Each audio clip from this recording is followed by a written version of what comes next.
Good morning mga kapanulat.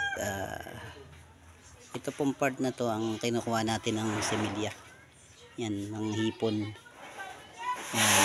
Kapag malaki po ang dagat, pumapasok po dyan ng similya ng hipon. Or sila ay mga nakabaon lang dyan sa area na yan. Kasi sa gabi, sila lumilitaw. Nocturnal kasi sila.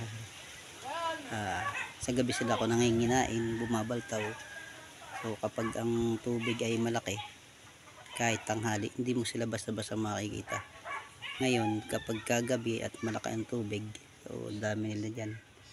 Once na tanlawan mo sila ng flashlight, iilaw ang kanilang mata. Madali mo silang makikita. Talagang nakabaltaw kasi sila. So, yan, dyan tayo kumukuha ng similya sa part na yan. Yan. Similya ng hipon. Yan mga kapanulat. Yan. Bali ito ay sinaradong seawall. So yun yung pinakang imbornal na yun.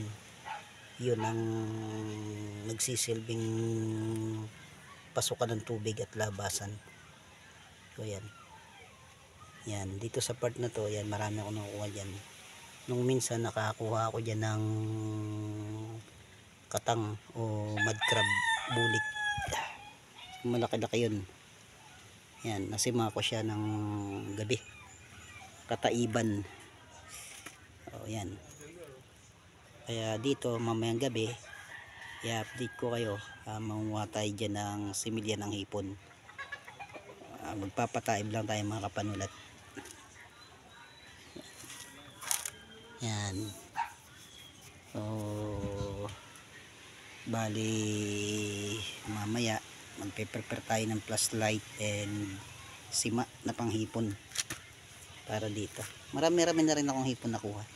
So mamayang gabi magpapakain tayo. Titingnan din natin na yung ating mga alaga. Kagabi kasi bibidyoan ko sana siya. Kaya lang ay yung flashlight ko is malabo. Mga panulat. Mamayang gabi tayo panulat. Update ko kayo at maraming salamat. Magandang tanghali po.